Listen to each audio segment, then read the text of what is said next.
Aujourd'hui, je vais mettre ton attention à l'épreuve. Sois bien attentif à chaque petit détail et tu résoudras toutes les énigmes en un rien de temps. Marc se promenait le long de la rivière lorsqu'il a entendu quelqu'un crier. C'était une jeune femme qui était en train de se noyer. Le jeune homme a immédiatement laissé sa veste et son sac à dos sur le sol et s'est jeté à l'eau. Heureusement, il est arrivé à temps. Lorsque Marc a sorti la femme de l'eau, il a vu un passant à côté de ses affaires. « Malheureusement, je ne sais pas nager, mais j'ai pris soin de vos affaires, » lui dit l'homme. « Alors pourquoi avez-vous fouillé dans mon sac à dos ?» demande Marc. Comment a-t-il compris que quelqu'un avait ouvert son sac à dos ?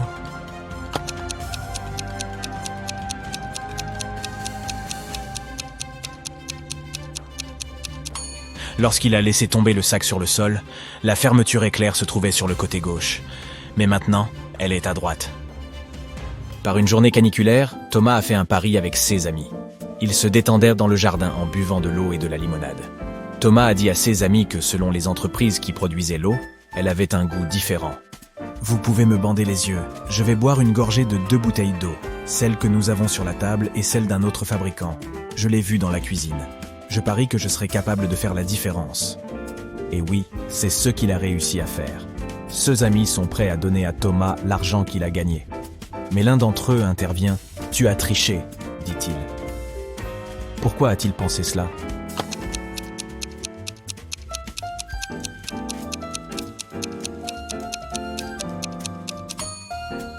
Il faisait très chaud. Il n'est pas étonnant que l'eau qui est restée dehors pendant plusieurs heures soit beaucoup plus chaude que l'eau apportée de la cuisine. Un individu a braqué une banque dans une grande ville. Un inspecteur de police se rend chez le principal suspect qui a déjà été détenu à plusieurs reprises. Je me suis senti mal cette semaine et je n'ai pas quitté mon appartement depuis 3 jours. Heureusement, je n'avais pas besoin de nourriture. Mon réfrigérateur est plein. Vous pouvez vous en assurer vous-même, déclare l'homme en ouvrant son réfrigérateur. Mais le détective s'est rendu compte que l'homme mentait et l'a arrêté. Comment s'en est-il rendu compte ?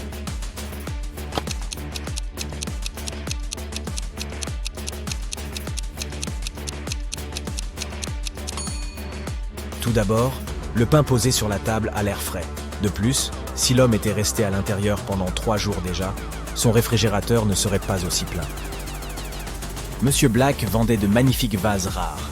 Il y en avait des dizaines sur les étagères de son magasin. Un jour, l'homme a appelé la police. Lorsqu'ils sont arrivés, le propriétaire avait la tête bandée et son magasin était en vrac. Des types masqués sont entrés dans mon magasin et ont pris l'argent et les vases les plus chers. Puis ils m'ont frappé à la tête et je me suis évanoui. Les policiers ont immédiatement compris que Monsieur Black mentait pour toucher l'argent de l'assurance. Comment ont-ils compris ?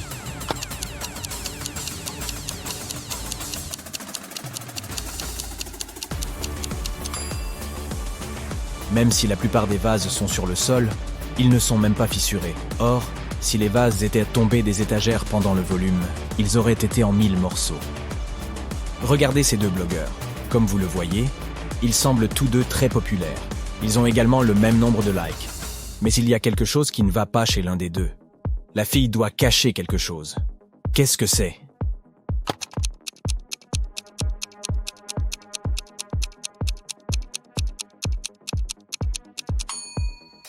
La fille de droite a un faux sac. Le logo ressemble à celui de Chanel, mais il est écrit Gucci en dessous. Marcel roulait sur une route de montagne dangereuse. Soudain, il a vu un homme assis sur le bord de la route et s'est arrêté. Il s'est avéré que l'homme n'avait pas réussi à garder le contrôle de sa voiture. Celle-ci est tombée hors de la route et l'homme avait été projeté par la fenêtre. Et maintenant, sa voiture très chère était hors d'usage. Pourriez-vous être mon témoin lorsque je préparerai les documents pour ma compagnie d'assurance ? Demande l'homme à Marcel.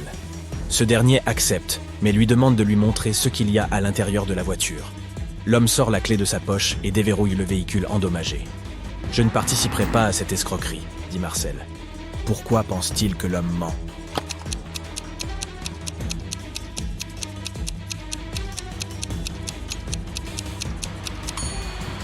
Si l'homme avait été éjecté hors de la voiture, la clé serait toujours sur le contact. Dylan et Suzanne étaient heureux en ménage depuis 10 ans. Un jour, Dylan est parti en voyage d'affaires. Lorsqu'il est revenu, Suzanne a immédiatement compris que cet homme n'était pas son mari. Comment s'en est-elle rendue compte ?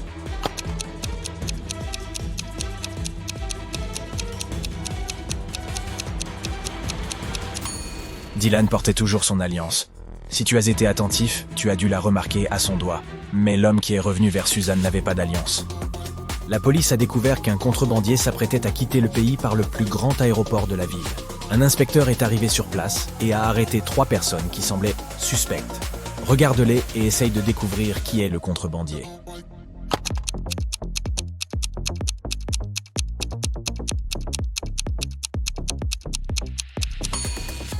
C'est le 3e passager.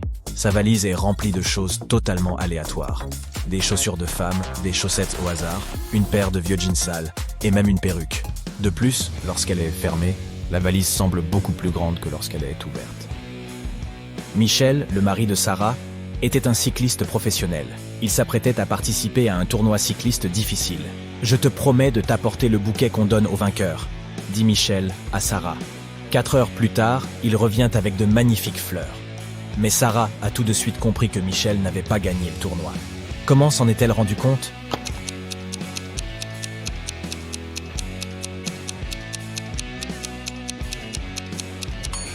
Les fleurs proviennent en fait du jardin de Sarah. Les mêmes fleurs poussent à côté de leur maison. Regarde ces personnes. L'homme est à l'hôpital. Il a perdu la mémoire. Et ces 2 femmes prétendent être sa compagne. L'une d'entre elles ment manifestement. Mais laquelle ?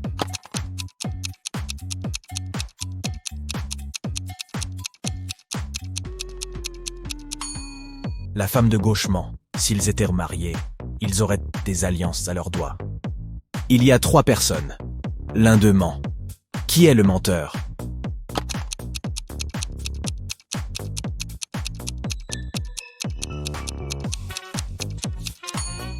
Regardez cette femme qui prétend être enceinte. Vous voyez cette pomme d'Adam ? C'est un homme. Il ne peut pas être enceinte. Regardez ces personnes. Peux-tu deviner qui est un vampire ?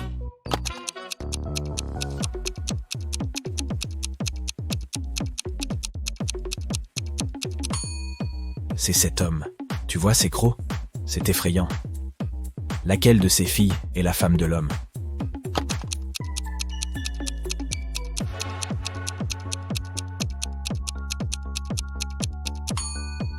C'est la fille à droite. Elle porte un collier qui dit Kate, et l'homme a un tatouage avec le même nom sur son bras.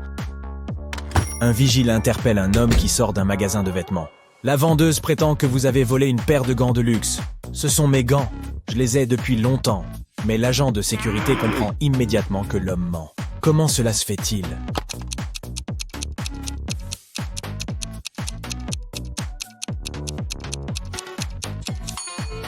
L'homme ne pourrait pas utiliser ses gants. Ils sont destinés à la même main.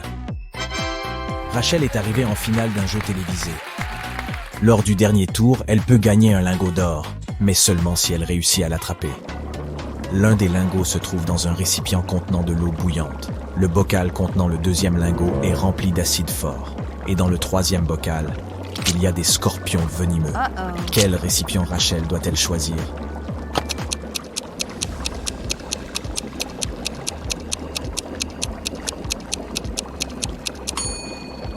La femme n'a plus qu'à attendre que l'eau du premier pot refroidisse et à prendre le lingot d'or. L'inspecteur Adam s'est rendu au parc pour déjeuner au soleil. Mais son attention est attirée par 3 hommes qui courent autour d'une fontaine. Chacun d'entre eux crie « Au voleur ! Attrapez le voleur !» Le détective ne sait plus qui est le vrai voleur. C'est pourquoi il continua à observer.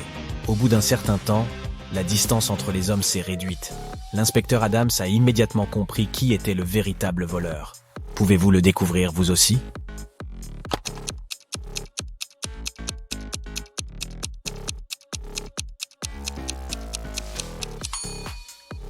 Si le 3e homme était le voleur, le 2e n'aurait qu'à se retourner pour l'attraper.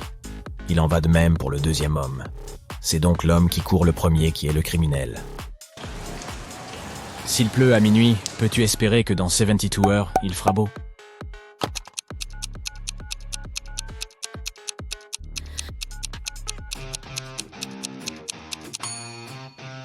Pas question, dans 72 heures, il fera à nouveau nuit. Imagine que tu passes un entretien pour un poste à pourvoir dans l'une des plus grandes entreprises du monde. On parle là de Google, de Microsoft ou même de SpaceX. Mais pour obtenir le poste de tes rêves, tu dois passer un examen d'entrée très sélectif. On a rassemblé quelques-unes des questions qui sont réellement utilisées dans ces tests, alors ouvre grand les yeux et ne te contente pas de moins de 100%. On te souhaite bonne chance. Nous allons commencer par un exercice facile. Tu auras 7 secondes pour trouver la réponse. La première énigme que tu dois résoudre est l'énigme des 2 cruches. Voici le problème. Ta mère te demande de mesurer 4 tasses de jus d'orange en utilisant 2 pichets. Le problème, c'est que tu as un pichet d'un volume de 20 tasses et un pichet de 36 tasses. Comment peux-tu t'y prendre?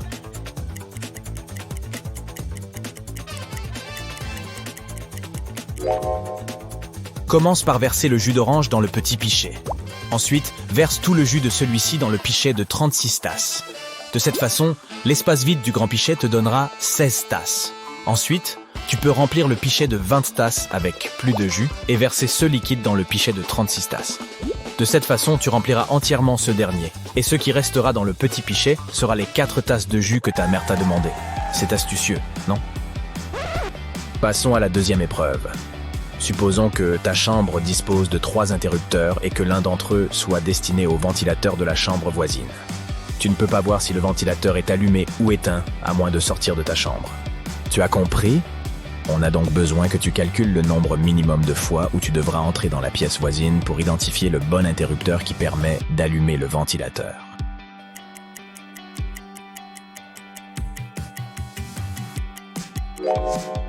C'est un peu difficile, mais voici la solution. Le nombre minimum de fois où tu peux te rendre dans la pièce voisine et trouver le bon interrupteur est de 1. Imagine que tu aies allumé le premier interrupteur de ta chambre et que tu l'aies laissé allumer pendant un certain temps. Dès que tu l'éteins, tu allumes rapidement le deuxième interrupteur et tu cours dans la pièce voisine. Si le ventilateur tourne lentement et est sur le point de s'arrêter, cela signifie que le premier interrupteur est celui qui contrôle le ventilateur. Si le ventilateur tourne, c'est que le deuxième interrupteur est le bon.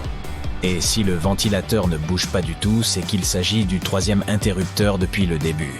Tu as réussi à résoudre ce problème. Personne n'a dit que ce serait facile. Il s'agit d'une simulation d'entretien d'embauche pour une entreprise de premier ordre, après tout. La troisième épreuve est encore plus délicate que la précédente. Un recruteur pourrait te demander de résoudre cette énigme pour évaluer ta capacité à distinguer des modèles logiques. Supposons que l'on te demande d'observer un circuit automobile à 6 voies pendant une journée. Ta tâche consiste à repérer les 4 voitures les plus rapides parmi 36. À combien de courses devras-tu assister pour y parvenir?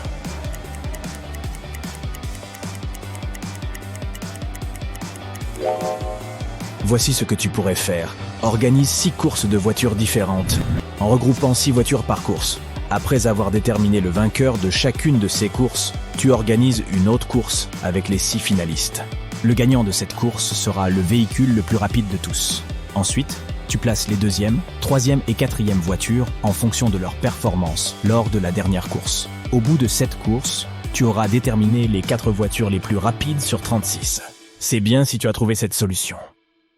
Pour l'énigme suivante, tu devras faire preuve de raisonnement logique et mathématique. Une reine doit embaucher un ouvrier pour 7 jours afin qu'il effectue un travail pour elle. La reine paie en lingots d'or, mais elle doit payer l'ouvrier chaque jour à la fin de son service.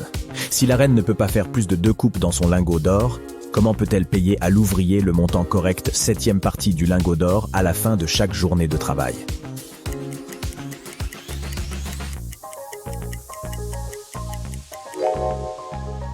Voyons comment cela peut fonctionner. La reine fait 2 coupes dans le lingot, le divisant en 3 morceaux. Le premier morceau représente 7e partie du lingot. Le deuxième morceau en représente 2/7. Et le troisième morceau représente 4/7 du lingot d'or. Après le premier jour de travail, la reine donne donc à l'ouvrier 7e partie du lingot en guise de paiement. Le jour suivant, elle lui donne 2/7 du lingot et lui demande en retour la portion 7e partie. À la fin du 3e jour, elle donne à nouveau à l'ouvrier le plus petit morceau. Il a ainsi entre les mains un total de 3/7 de lingot d'or. Au bout du 4e jour, la reine reprend les 2 premiers morceaux et donne à l'homme 4/7 du lingot. À la fin du 5e jour, elle en donne à nouveau 7e partie à l'ouvrier. Et à la fin du 6e jour, elle lui donne 2/7 du lingot et récupère son 7e partie. Le 7e jour enfin, elle paie l'ouvrier avec le dernier 7e partie de son lingot. Et l'affaire est conclue.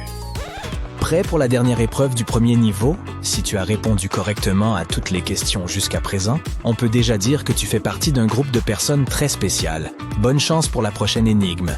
Elle déterminera si tu accèdes au second niveau. Deux bus se dirigent l'un vers l'autre à une vitesse de 65 km/h.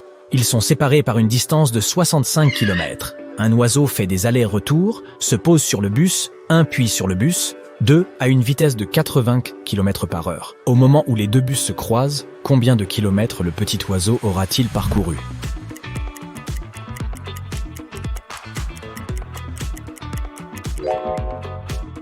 Amateur de mathématiques, celle-ci est pour toi. La première chose à déterminer est le temps nécessaire pour que les bus se rencontrent. Pour cela, nous devons diviser la distance entre les bus par la vitesse combinée des deux véhicules. S'ils roulent tous les deux à 65 km/h, leur vitesse combinée est de 130 km/h. Puisque la distance qui les sépare est de 65 km, nous divisons 65 par 130. Cela nous donne 0,5 heures, soit 30 minutes. Pour calculer la distance totale parcourue par l'oiseau, nous multiplions la vitesse de l'oiseau par le temps qu'il faudra au bus pour se rencontrer, ce qui donne 80 fois 0,5. La bonne réponse est donc 40 km. Je suis fatigué rien qu'en pensant à ce petit oiseau qui parcourt autant de bornes. Si tu as réussi ce test jusqu'à présent, félicitations, tu viens de débloquer le niveau 2. À ce niveau, tu auras 15 secondes pour trouver une réponse. Les énigmes deviendront de plus en plus corsées, alors garde l'esprit vif. Une tortue se trouve actuellement au pied d'une colline de 60 mètres et tente d'en atteindre le sommet. Toutes les heures, la tortue grimpe de 5 mètres, mais glisse 1 mètre en contrebas. Combien de temps faudra-t-il à la tortue pour atteindre le sommet de la colline ?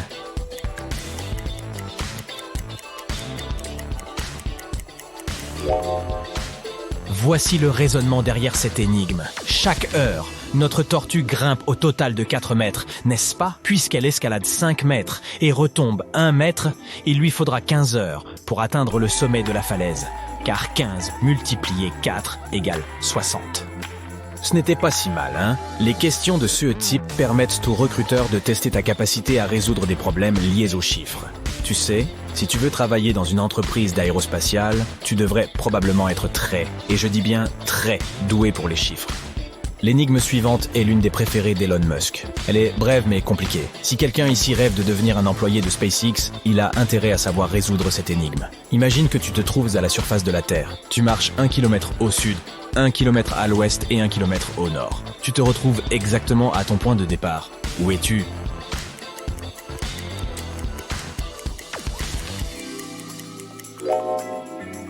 Si tu as répondu le pôle Nord, tu as vu juste. Mais l'énigme ne s'arrête pas là. Si tu n'étais pas au pôle Nord, où d'autres pourrait-on te donner exactement les mêmes instructions? Oui, le pôle Sud. Voici comment cela fonctionne. Cette énigme suppose que le monde est une sphère parfaite. Si tel est le cas, le seul endroit où l'on pourrait marcher 1 km au sud, à l'ouest et au nord, et se retrouver au même endroit, c'est à l'un des pôles. Tu as compris? Pour passer au niveau 3, tu dois répondre correctement à cette énigme. Il y a 2 cordes dans une pièce. Tout. Ce que tu sais, c'est que chaque corde met exactement 1 heure à brûler. Ta tâche est de chronométrer exactement 45 minutes en utilisant les cordes comme seul moyen de mesure du temps. Comment peux-tu faire ?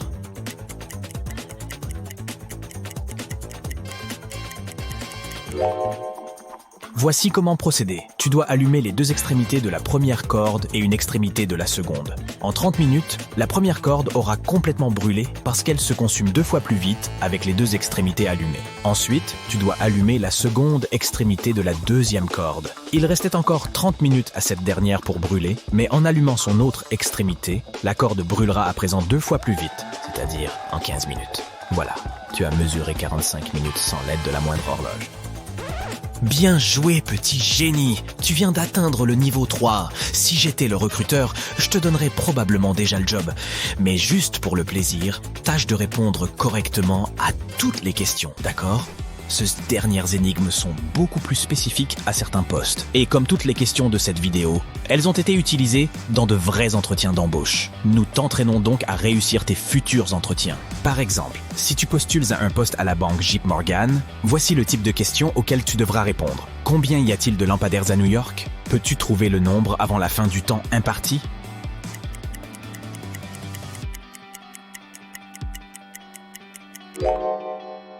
Aussi impossible qu'il puisse paraître de deviner la réponse sans faire de recherche sur Google, ce que JP Morgan veut tester, c'est ta capacité d'estimation. Voici la logique. Les quartiers de New York ont un réseau urbain très ordonné. Ta première tâche consistera donc à estimer le nombre de blocs horizontaux et verticaux dans chaque quartier. Ensuite, estime le nombre de lampadaires que chaque pâté de maison peut avoir. Multiplie ce nombre par 5, puisque la ville de New York est composée de 5 quartiers. Tu obtiendras alors ton chiffre. S'il est proche de 300 000, c'est que tu as vu juste. Si tu postulais à un emploi dans une entreprise pharmaceutique, tu serais confronté à cette énigme fruitée. Une pomme coûte 40 centimes, une banane 60 centimes et un pamplemousse 1 euro. Combien coûte une poire ?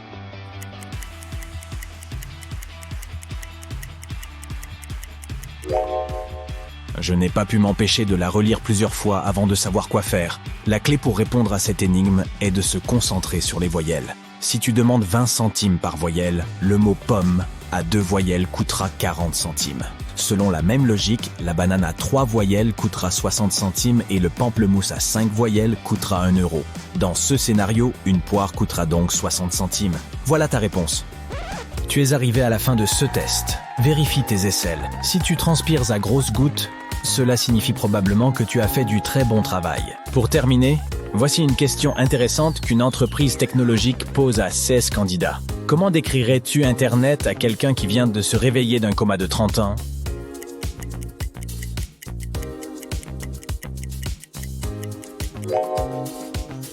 Contrairement à toutes les autres questions, celle-ci n'a pas de bonne ou de mauvaise réponse. Tu peux essayer de la comparer à quelque chose qui existait il y a 30 ans, par exemple. Ou tu peux aussi te prendre pour un petit Spielberg et dépeindre le monde de science-fiction dans lequel nous vivons aujourd'hui. Quoi qu'il en soit, j'espère que tu décrocheras le poste. Que dirais-tu d'une petite séance d'entraînement cérébral ? Si tu es prêt, alors allons-y. Un homme entre dans une pièce et voit 3 portes. Sur la première, un panneau indique « Vers les marais ». Sur la deuxième porte, il y a une note « La tanière du lion ». La troisième porte n'a pas de panneau, mais l'homme sait exactement où elle mène. Comment le sait-il ?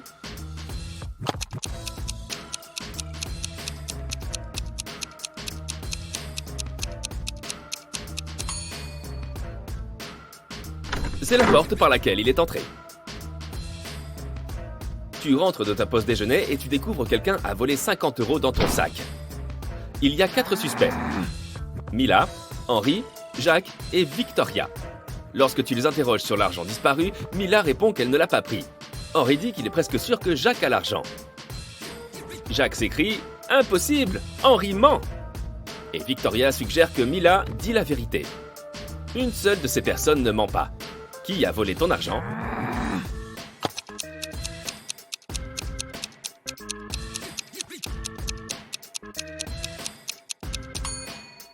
C'est Mila. Elle, Henri et Victoria mentent, alors que Jacques dit la vérité. Si quelqu'un d'autre avait pris tes 50 €, il y aurait plus d'une personne qui dit la vérité. Plusieurs moineaux sont posés sur des arbres. Un oiseau pour un arbre. Mais dans ce cas, l'un d'entre eux n'a pas d'arbre à lui. Ils se regroupent alors et les moineaux se posent sur les arbres 2 par 2. Après cela, il ne reste plus qu'un arbre sans oiseau. Combien y a-t-il d'oiseaux et d'arbres ?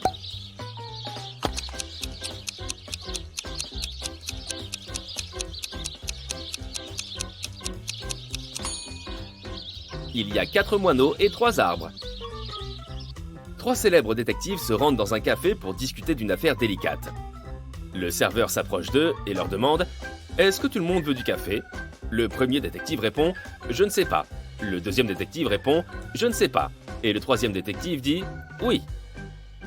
Pourquoi dit-il cela ?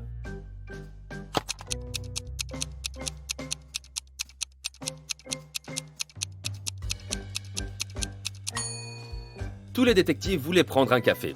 Mais les 2 premiers ne pouvaient pas savoir si ce serait le choix de tous. Si les 2 premiers détectives n'avaient pas voulu de café, ils auraient simplement dit non. Ainsi, lorsque le 3e détective a entendu les réponses de ses collègues, il a compris qu'ils voulaient tous les 2 du café. Et comme il allait lui aussi en prendre un, il a dit oui. Regarde cette image et essaie de trouver qui est un extraterrestre déguisé.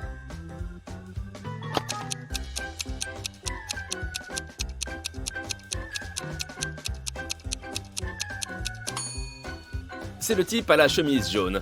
Il mange une banane, mais il ne l'a pas épluchée avant de la mordre. Il voit probablement ce fruit pour la première fois de sa vie. Tu as une équation faite d'allumettes. 6 plus 4 égale 4. Tu ne dois déplacer qu'une seule allumette pour que l'équation se réalise.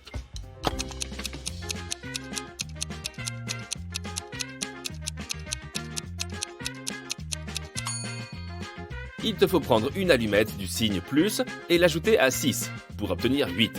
Tu auras alors 8 moins 4 égale 4. Regarde cette photo. Toutes ces personnes semblent très proches. Mais qui est le mari de cette femme ?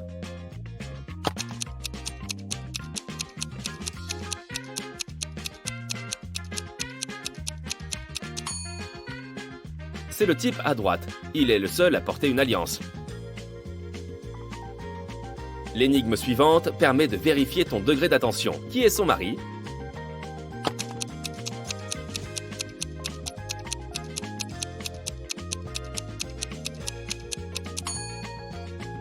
C'est le mec à gauche. Regarde, il y a sa photo dans la voiture.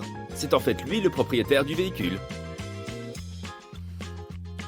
Peux-tu trouver ce qui cloche ici ?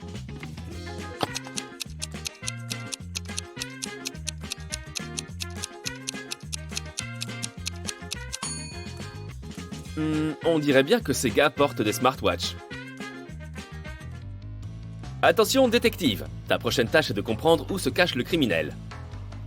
Fais attention aux moindres détails.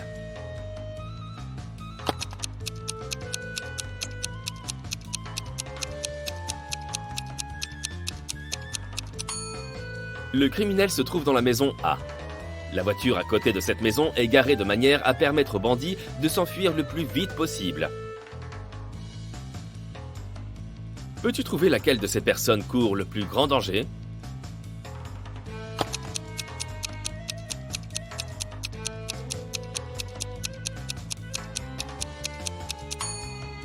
C'est lui.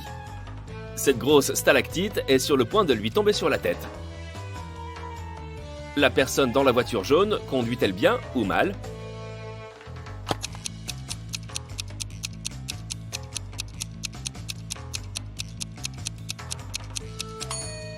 C'est une mauvaise façon de conduire et très dangereuse de surcroît.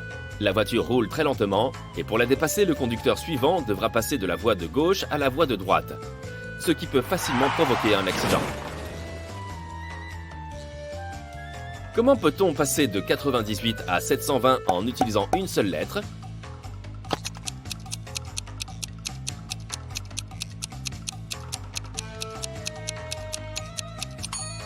Il suffit d'ajouter la lettre X entre 90 et 8. Tu obtiendras ainsi 98 fois 8 égale 720. Un riche homme d'affaires voyage dans un train à grande vitesse. Il a une valise pleine d'argent liquide avec lui.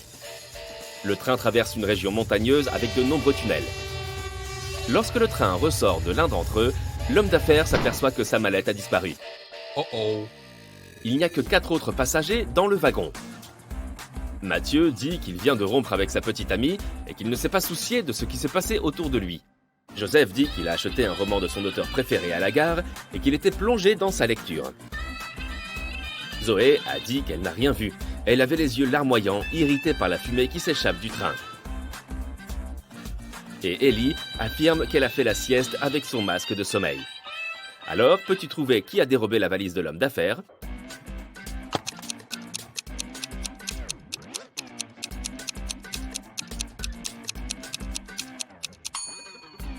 C'est Zoé.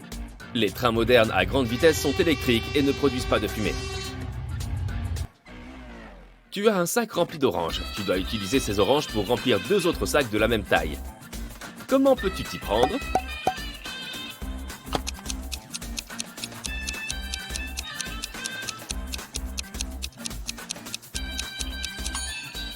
Enfile un premier sac vide dans l'autre et remplis-le d'oranges.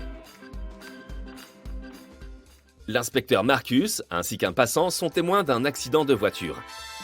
Un homme renversé par un minivan gît sur le sol, inconscient. Marcus se précipite vers le café le plus proche pour appeler une ambulance.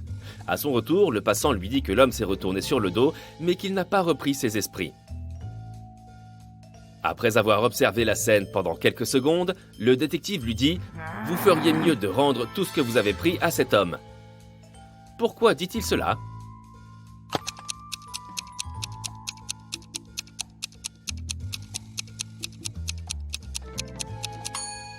Quand ils ont vu l'homme pour la première fois, un seul bouton était attaché sur sa veste de costume.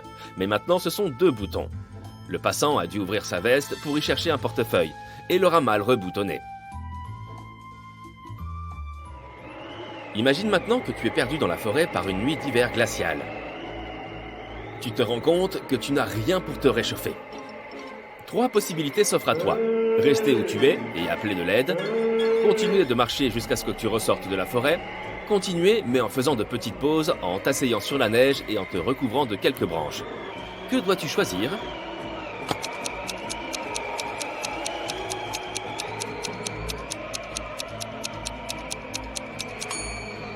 Si tu restes au même endroit, tu vas geler en un rien de temps. S'asseoir dans la neige pendant tes pauses n'est pas non plus une bonne idée. Les branches ne te réchaufferont pas davantage et tu risques de t'endormir accidentellement pour ne plus jamais te réveiller. La seule façon de survivre est de continuer à marcher. Sarah a invité son amie Alice, qui étudie pour devenir officière de police, à une fête. Cette fête est organisée par Sean, l'ami de Sarah. Sarah craint toutefois qu'il y ait un voleur à cette fête. Tout au long de la soirée, Alice observe attentivement les invités. À la fin de la soirée, elle révèle à Sarah l'identité du voleur. As-tu trouvé toi aussi ?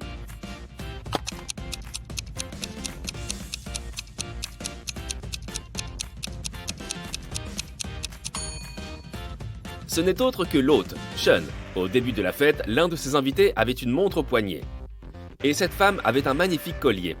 Mais à la fin de la soirée, la montre se trouve déjà au poignet de Sean. Et le collier dans ce pot de fleurs. Tu vois ? Augustin, un riche homme d'affaires, a rapporté des documents très importants à son bureau. Mais il a une réunion et doit s'absenter pendant plusieurs heures. Il demande donc à sa secrétaire d'ouvrir l'œil. Ses concurrents pourraient essayer de s'introduire dans son bureau pour consulter les fameux documents. Lorsqu'il revient, sa secrétaire lui dit qu'il n'y a rien à signaler. Mais lorsqu'il regarde autour de lui, il se rend compte que quelqu'un est bien entré dans son bureau. La secrétaire finit par admettre qu'elle s'est assoupie pendant son absence. Comment notre homme a-t-il compris que quelqu'un avait pénétré dans son bureau ?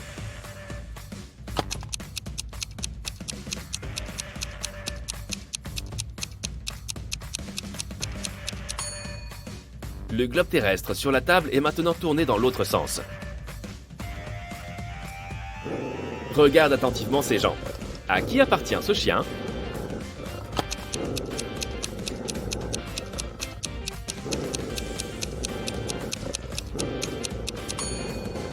Le propriétaire du chien est sûrement le gars du milieu. C'est le seul qui ne sait pas de caresser l'animal. Salut! Le rêve de Jérôme est sur le point de se réaliser. Il est stagiaire dans un commissariat. Mais pour devenir un véritable inspecteur, il doit relever un défi. Celui-ci consiste à résoudre les énigmes policières les plus difficiles. Et voici la première. La police cherchait Kevin depuis 2 jours. Il était parti en randonnée et n'était pas revenu.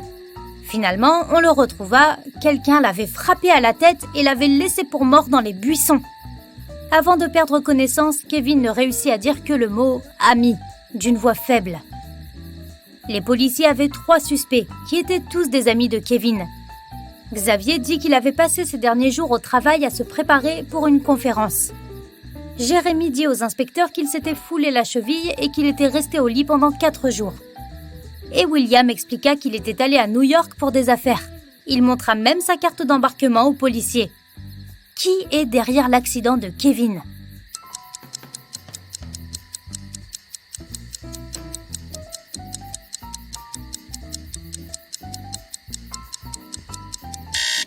Jérôme est un homme attentif et il a tout de suite remarqué que William n'avait montré qu'une seule carte d'embarquement. Alors, comment était-il rentré de New York ? Son histoire semble louche. Maintenant, on donne à Jérôme une note où sont inscrits plusieurs chiffres. Il doit trouver celui qui manque. C'est le code du coffre-fort contenant les pièces à conviction. Il en a besoin pour résoudre le dossier suivant. 5, 3, 6, 5, 3...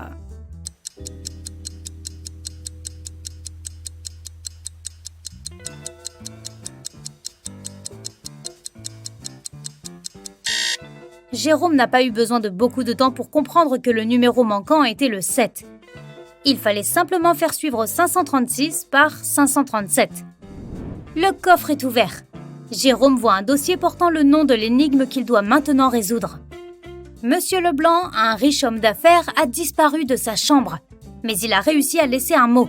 La note dit « le 5 avril, le 5 janvier, le 1er septembre, le 7 octobre ». La police a interrogé les personnes qui se trouvaient dans la maison à ce moment-là. Lise, la femme de Monsieur Leblanc, dit « Je suis bouleversée. Mon mari a toujours été si prudent. Malheureusement, je ne sais rien. J'étais partie chez mes parents. » Laurent, le secrétaire de Monsieur Leblanc, dit à la police qu'il travaillait sur un rapport pour son patron et qu'il n'a pas quitté son bureau. Et Rose, la fille de Monsieur Leblanc, de répondre « J'avais des invités, nous n'avons pas quitté ma chambre. » L'affaire n'est toujours pas résolue. Jérôme peut-il y arriver ?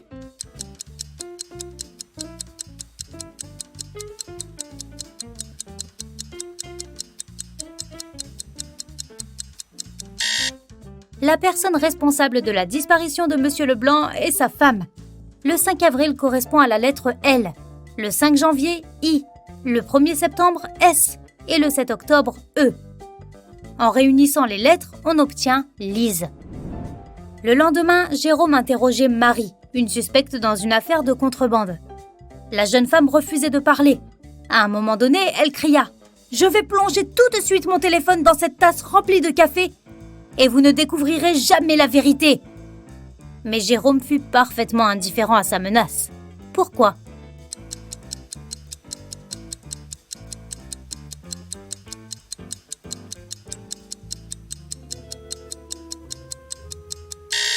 La tasse était remplie de grains de café. Le téléphone ne risquait rien. On arrêta un cireur de chaussures et on l'emmena au poste de police où Jérôme travaillait. L'homme criait qu'il était quelqu'un d'honnête. Il nettoyait les chaussures des gens gratuitement. Ses clients payaient ce qu'ils voulaient. Mais Jérôme comprit vite quelle était l'astuce du cireur de chaussures.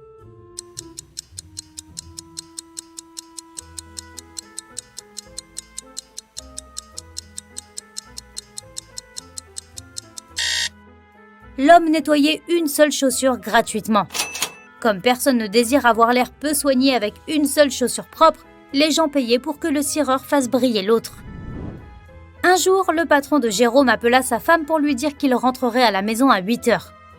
Il n'avait rien de prévu pour la soirée. L'homme fut chez lui presque à l'heure dite, à 8h05. Mais sa femme était furieuse. Le patron ne comprenait pas.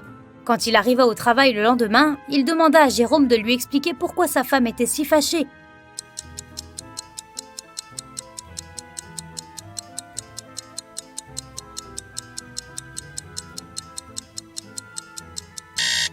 Jérôme dit à son patron « Votre femme s'attendait à ce que vous rentriez à 20h, mais vous êtes rentré à 8h du matin. » Jérôme avait été envoyé en patrouille. Dans la rue, il vit une chose étrange. Un homme était sorti d'une maison avec un seau d'eau, avait crié puis renversé toute l'eau sur le trottoir. Jérôme mit un certain temps à comprendre pourquoi il avait fait ça.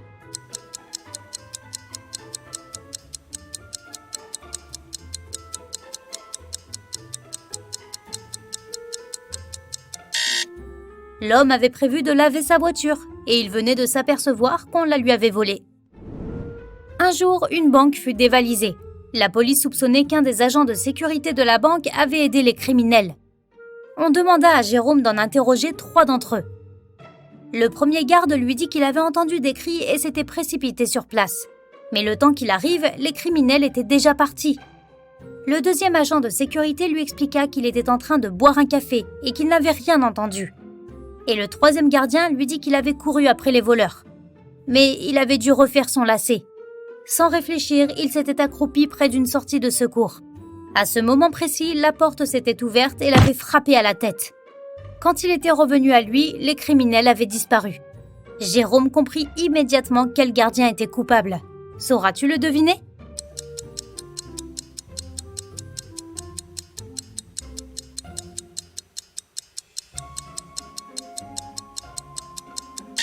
C'était le 3e gardien. Toutes les portes de secours s'ouvrent vers l'extérieur pour des raisons de sécurité. Le suspect suivant de Jérôme était une jeune femme. Il ne l'avait pas encore rencontrée, mais il avait sa photo. En regardant cette photo, il se disait que quelque chose n'allait pas, mais il ne savait pas quoi exactement. Et puis, tout d'un coup, il se rendit compte de quelque chose. Qu'est-ce que Jérôme avait compris ?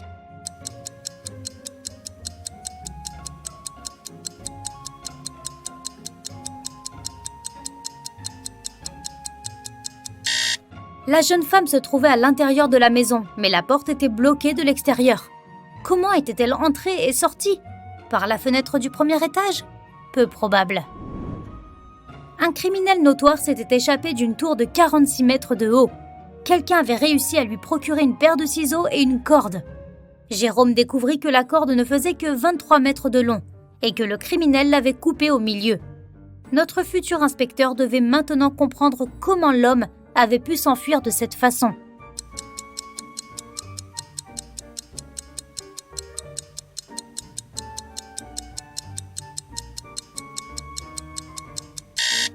Le criminel avait en effet coupé la corde au milieu, mais pas en travers.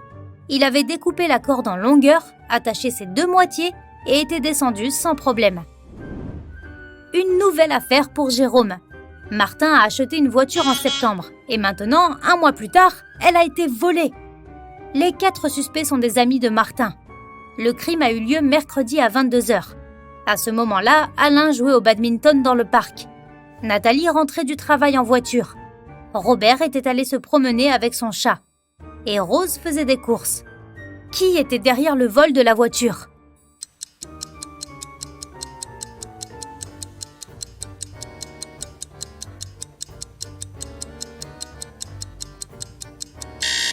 Alain, on était en octobre. À 22h, il faisait trop sombre pour jouer au badminton.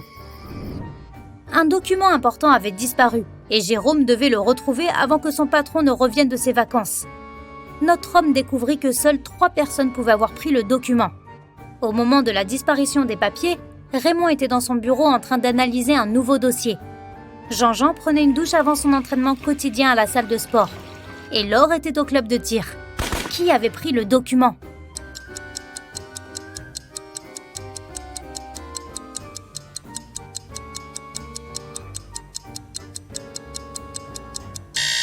C'était Jean-Jean, qui prend une douche avant une séance d'entraînement.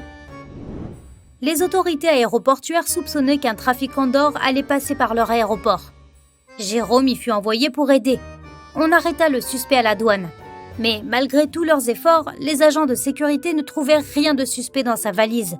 Seulement quelques affaires personnelles. Ils durent donc le laisser partir. Mais une fois que l'homme, ayant repris sa valise, avait commencé à s'éloigner, Jérôme se rendit compte qu'il trouverait bien de l'or sur lui. Comment l'a-t-il compris ?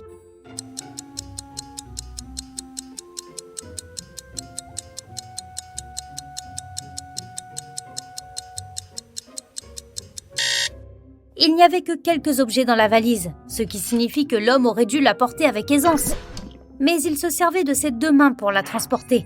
Cela signifie qu'il devait y avoir quelque chose de lourd caché à l'intérieur. Jérôme venait de finir sa journée de travail et avait décidé de passer à son café préféré. Mais pendant qu'il commandait son cappuccino, quelqu'un lui vola son portefeuille. Il ne vit que la silhouette d'un homme qui s'enfuyait. Jérôme lui courut après, mais le suspect s'éloignait déjà au volant d'une voiture noire. Notre futur inspecteur sauta dans sa propre voiture et se mit à le suivre. Il ne pouvait pas conduire trop vite car il pleuvait. 10 minutes plus tard, la voiture noire disparut au coin d'une rue. Quand Jérôme arriva, il vit 3 voitures noires identiques garées devant un immeuble. Il ne mit pas longtemps à comprendre quelle voiture appartenait au voleur. Comment a-t-il pu le découvrir sans avoir vu la plaque d'immatriculation ?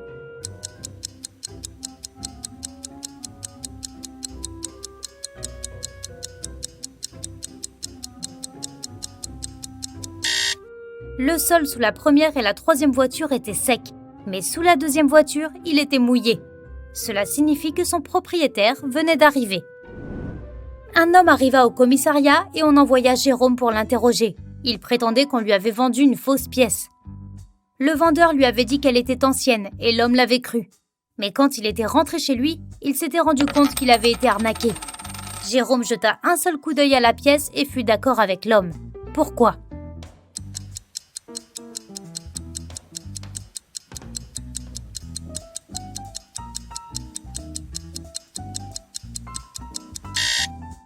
La pièce portait l'inscription 15 avant Jésus-Christ.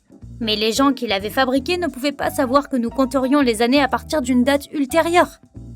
Les rêves se réalisent. La période d'essai de Jérôme est terminée. Notre homme est officiellement inspecteur de police. Hé, voici Callum, le meilleur détective du monde. Tu es prêt pour aller faire une balade ? C'est parti ! C'était un jour pluvieux et sombre, et le détective Callum prenait un goûter dans son bureau. Soudain, une femme a fait irruption et a demandé son aide. Elle a dit qu'elle a étendu son linge dehors pour le faire sécher, puis qu'elle est rentrée dans la maison pour regarder la télé. Quand elle est ressortie, sa robe préférée avait disparu. Elle soupçonne sa voisine, Jane, car elle a toujours été jalouse de cette robe. Elle voulait même que Jane soit arrêtée. Le détective Callum n'est pas impressionné. Il lui a dit qu'elle avait inventé toute cette histoire. Comment l'a-t-il su ?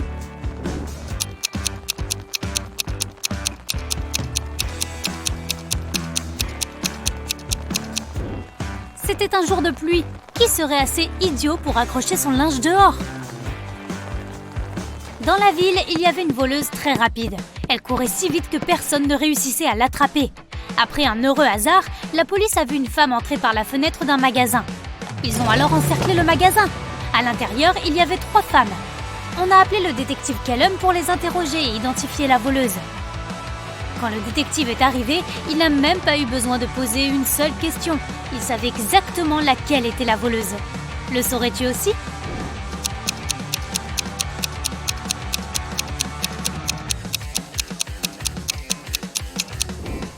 C'est la 3e femme. C'est de la porte des talons. Elle ne pourrait pas courir avec ses chaussures. La 3e femme porte des baskets. Une banque du centre-ville a été cambriolée. Il y avait 2 criminels, mais la police n'a pu en attraper qu'un seul. Bill. Ce dernier a refusé de dire qui était son complice. Mais la police avait déjà arrêté 3 suspects. Harry, George et Ben.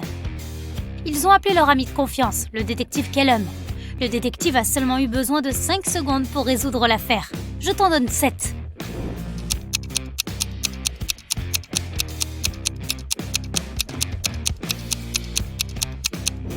C'est Ben. Regarde, il a exactement le même tatouage que Bill. Plusieurs femmes avaient disparu dernièrement. Et même s'il s'agissait d'une petite ville, la police n'avait eu aucune chance, aucun indice depuis des mois. Un jour, Callum a repéré le kidnappeur qui entrait dans un petit hangar abandonné. Quand il a fait irruption, il s'est retrouvé face à 3 femmes. Elles ont toutes dit qu'elles étaient enfermées dans cette petite pièce et qu'elles n'étaient pas sorties depuis des mois. Mais Callum savait que l'une d'entre elles devait être la ravisseuse qui faisait juste semblant d'être une victime. La première femme a dit s'appeler Genesis. Elle était là depuis environ 6 mois. La deuxième femme, Tatum, a dit qu'elle était là depuis environ 6 mois. La 3e femme, Chloé, a dit qu'elle était enfermée depuis environ 2 mois seulement. Le détective a su exactement qui avait fait le kidnapping. Et toi ?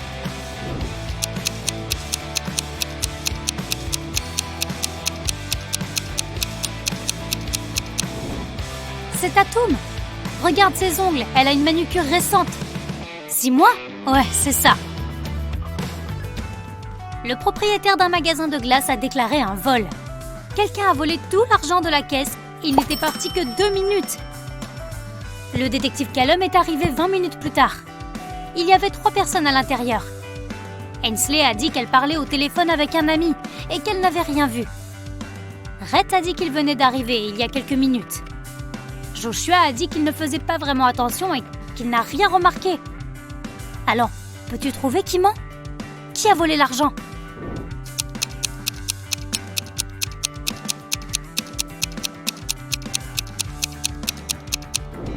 Rhett a dit qu'il venait d'arriver, alors que sa glace a déjà fondu. Menteur. Phoenix voulait offrir à son père le meilleur cadeau d'anniversaire possible, mais elle ne savait pas ce qu'il voulait. Elle a donc décidé de s'introduire dans son ordinateur portable pour voir ce qu'il avait enregistré dans son panier d'achat en ligne. Le problème, c'est que l'ordinateur portable nécessite un mot de passe et Phoenix ne le connaît pas. Heureusement, il y avait une note à côté. 16 06 68 88 XX. Elle a envoyé une photo de celle-ci à son ami, le détective Callum. Il a résolu le code tout de suite. Et toi ?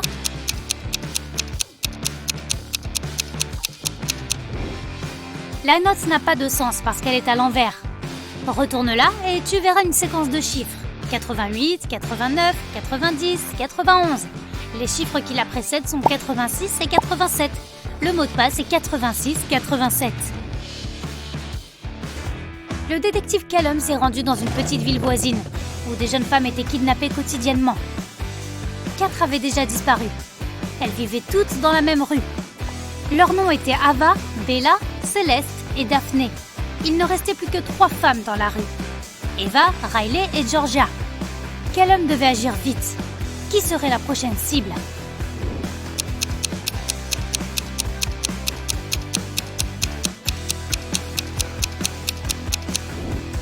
Les femmes sont enlevées par ordre alphabétique.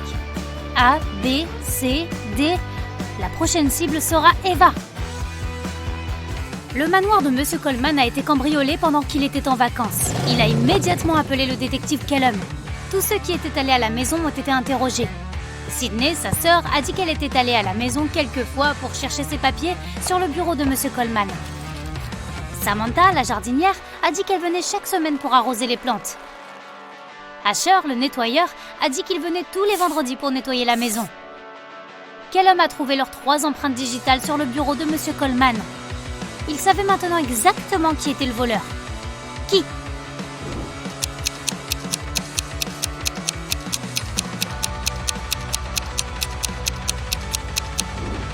C'était Samantha, la jardinière. Sydney et Asher avaient une raison de toucher le bureau. Mais Samantha n'était même pas censée être dans le bureau de Monsieur Coleman, car il n'y a pas de plantes ici. Une femme riche a été victime d'un vol sur son yacht privé pendant une violente tempête. Un témoin a dit avoir vu Kai regarder la femme juste avant qu'elle soit cambriolée. Kai a tout nié et a déclaré qu'il était dans sa cabine à ce moment-là, en train d'écrire une lettre à sa femme. Le détective Callum a demandé à voir la lettre. 5 secondes après que Kai la lui ait remise, l'inspecteur Callum lui a passé les menottes. Pourquoi ?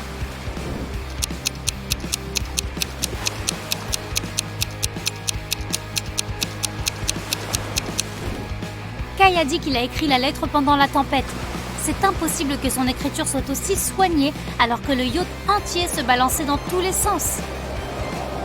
Logan, un jeune homme d'affaires, a été empoisonné dans sa maison. Le détective Callum était sur les lieux. Très vite, il a eu 3 suspects. La petite amie de Logan, Makayla. Elle a dit qu'elle ne l'avait pas vu ce jour-là parce qu'elle était occupée au travail. Ensuite, il y avait son associé, Rob. Rob a dit qu'ils s'étaient disputés et qu'ils étaient tous les deux très en colère, mais qu'ils n'avaient pas empoisonné Logan. Le dernier suspect était Blair, la chauffeuse. Elle a dit qu'elle ne savait pas comment empoisonner quelqu'un, même si elle avait voulu le faire. Qui l'inspecteur Callum devrait-il arrêter ?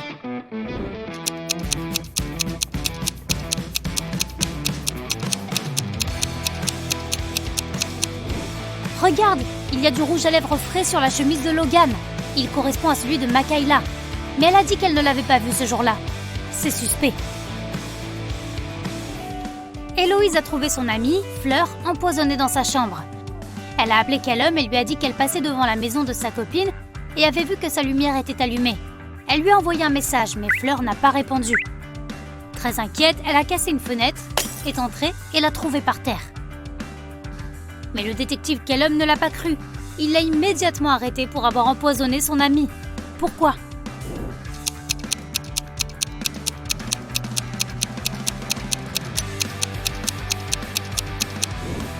Héloïse a dit qu'elle avait cassé la fenêtre pour entrer. Si c'était vrai, le bris de verre devrait être à l'intérieur de la pièce, mais ce n'est pas le cas. Héloïse a dû couvrir ses traces, donc elle a cassé la vitre après, de l'intérieur. Un étudiant a subi un vol pendant la levée du drapeau. Le détective Callum est arrivé pour enquêter sur l'affaire et a interrogé plusieurs suspects. Kennedy a dit qu'elle était aux toilettes à ce moment-là. Gavin a dit qu'il avait remarqué que le drapeau japonais était accroché à l'envers et qu'il était allé le réparer. Eleanor a dit que l'élève qui a été volé est sa meilleure amie. Elle ne ferait jamais un truc pareil. Qui est coupable?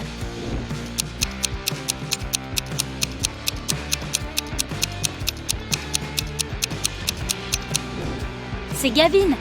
Il a dit que le drapeau japonais était suspendu à l'envers. Mais ce drapeau est le même dans les deux sens. Il ment. Quelqu'un a volé un collier de diamants lors d'une soirée privée VIP. La police a suivi le voleur jusque dans une boutique. Dedans, il y avait 3 clients, mais ils ne savaient pas qui était le voleur. Alors ils ont appelé le détective Callum. Adèle a dit qu'elle n'avait jamais assisté à une soirée VIP. Ces soirées sont réservées aux personnes riches et célèbres. Joseph a dit qu'il n'avait jamais entendu parler de cette fête. Florence a dit qu'elle était dans le magasin depuis une demi-heure, car elle cherchait le bijou parfait. Qui le détective Callum devrait-il arrêter?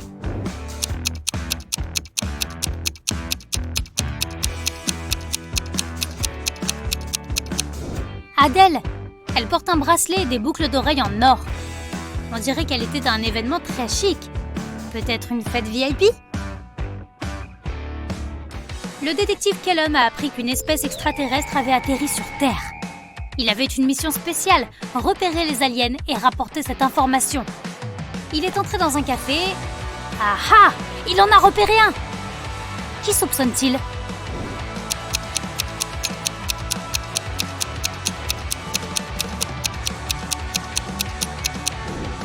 C'est ce type aux cheveux noirs.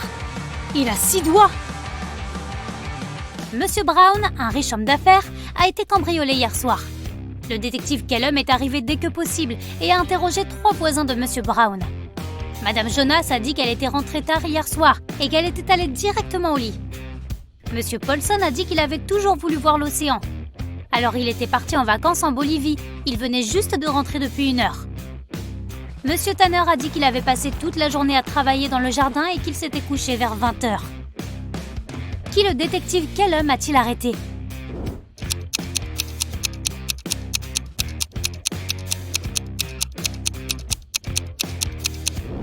Monsieur Paulson. Il a dit qu'il était allé en Bolivie pour voir l'océan. Mais la Bolivie n'a pas d'océan. Richard a fait irruption dans le bureau de son patron. Finn venait de le frapper dans les toilettes car il ne l'avait pas aidé à faire sa présentation de vente hebdomadaire. Mais Finn a tout nié. Le patron a appelé son partenaire de golf, le détective Callum. Celui-ci est arrivé, a regardé Richard et Finn et d'une certaine manière a su que Richard avait menti. Comment l'a-t-il su?